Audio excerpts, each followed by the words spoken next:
Anthony Gagliardi, REDCREST 2024, sitting in third right now.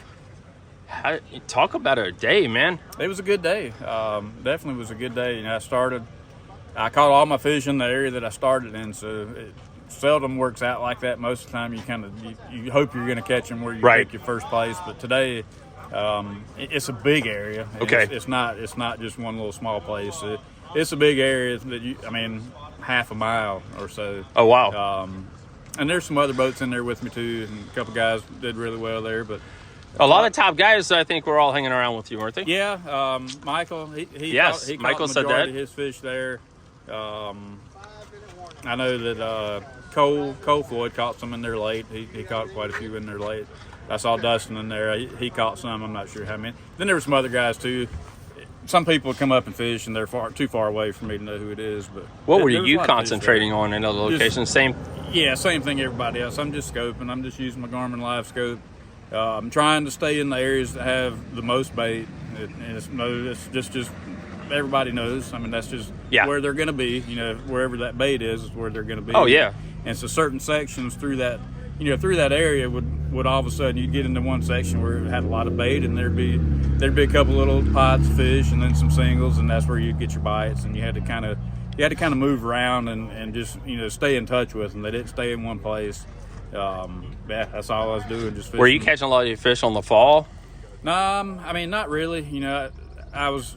Most of the fish I'm fishing for are up there pretty shallow. Okay. And so I'm not really dropping down to them like we did a lot at Toledo. Right. So I'm throwing a lot of them that are up there near the surface, and so as soon as my bait hits the water, I'm engaging my reel in some cases and getting a bite right there under the surface, 2 or 3 feet. And then I did catch some down a little bit deeper too, but seldom have I even tried to fish for them any deeper than 15 foot. If it's deeper than 15 foot, I've almost there's enough fish there that I don't really want to waste the time throwing at one like that. It's more likely to maybe be a catfish, and we caught quite a few catfish have been caught today. Right. Do you think this area will replenish for tomorrow? Is there plenty of fish for the 5 of you guys to share? There's a lot of boats there. It is.